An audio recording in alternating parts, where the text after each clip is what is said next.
this edition of Friday Morning Fish Fry. As you can see by the title this morning, is how to make your past your past. One thing about the past is that we all have one. We all have a past. And there's one of three things that we're doing. We're either living in the past, we might be lying about the past, or the best thing is that we could be learning from the past. And so I just want to share this morning a little bit about that. I was looking up some quotes, and Sparky Anderson, the great manager from the Cincinnati Royals, said this: people who live in the past generally are afraid to compete in the present. And he said there's just no future in living in the past. The father of our nation, George Washington, said this: we should not look back and live in the past unless it is to derive some useful lessons from the past experience and for the purpose of profiting from the experience we have bought from it. That's pretty good. And George Allen, the old football coach, said, don't worry about the past. The future's got enough to worry about. And so, the thing about the past is that it can be crippling. I just want to look at the word past and think of it in the negative sense, what it does to us, and then look at the word past and what it could do for us in the present. And say good morning to those that have joined us live: Rick and Linda and Dennis, Rachita, Paul. Good to have you aboard. Let me know where you're at and what you think of this. But anyway, here's the thing about the past. Number one is if we live in it, we have a tendency. It makes us powerless. We almost get paralyzed from the past. And it produces within us, a bitterness. If we're living in it, we're lying about it, we have a tendency to get bitter. And it produces that in it. And the scripture says, don't let the root of bitterness spring up and destroy the grace that God has intended for us. And so we have to watch that. The A in past, from a negative aspect, if we're living in it, lying about it, it accuses us. It accuses our character. It helps us, it makes us feel less than best about who we are. And that's not good. It's never good when we're looking back. If we're looking back, remember, we're always accentuating the negative, the thing that is hurting, rather than the positive that we might derive from it. We need to abandon its binding power by asking the right questions. When we're thinking about past experiences, we need to ask how questions. How can I make that best benefit me? Not why questions. Heard a man say one time that why questions are endless loop questions. They just keep going around. Why? And he said that's because your subconscious mind will answer the question. When you ask yourself a why question, then it'll answer it, and then it brings you right back to another one. So abandon that binding. We need to, because it will bind us by asking the right questions. It affects our peace.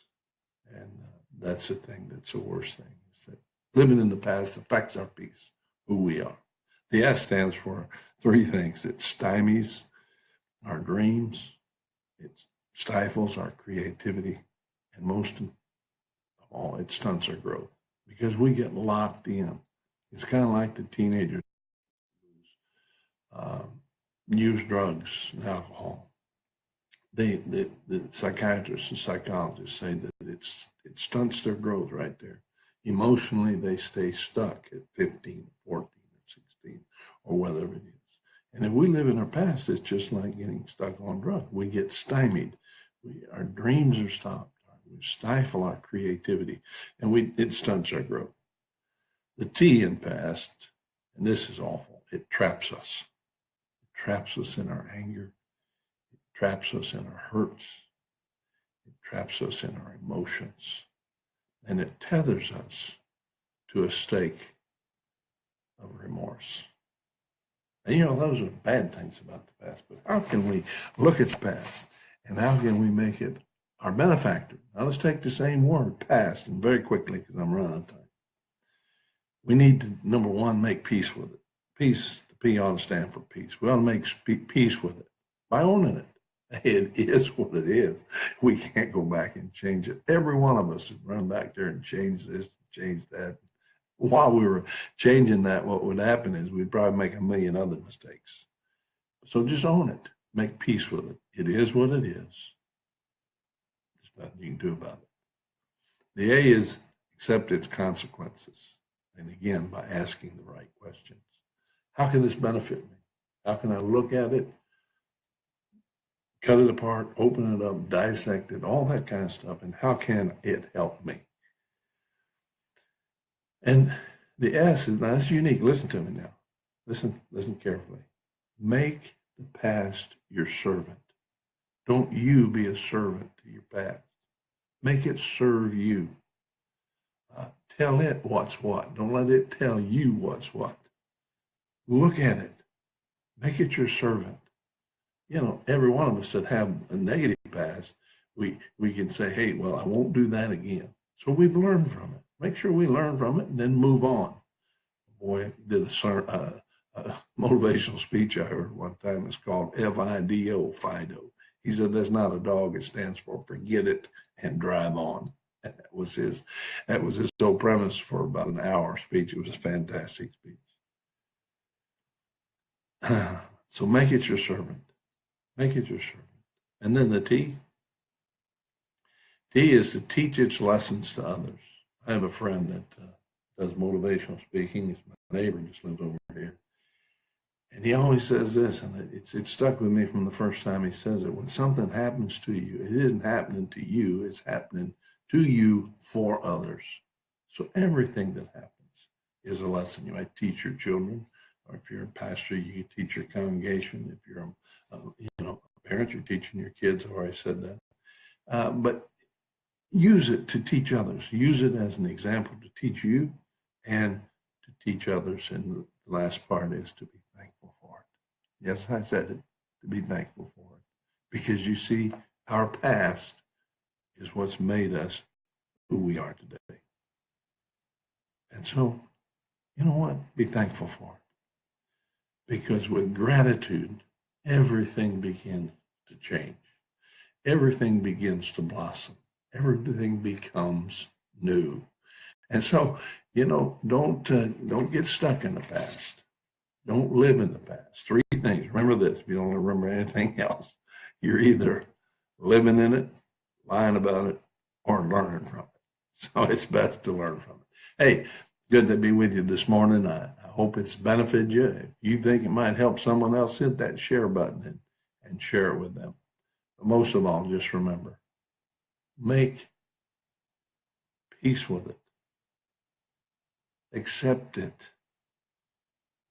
Make it your servant. And be thankful for it. Because the past is just that. It's the past and it's past. Tomorrow's the future. Today's a gift. That's why they call it a present. So enjoy the present today. Hey, and if you need a little more motivation, go to jwneal.com. And we do this on Monday in a printed form. If you'd like to be a part of our Monday morning thought group, just personal message me or send me an email with your email at jim@jwneal.com. God bless you. It's been a wonderful being with you. And you enjoy your day. You in the Midwest, I guess, enjoy that snow. And we'll catch you next week on another edition of Friday Morning Fish Fry. God bless you. Have a good day. Bye-bye.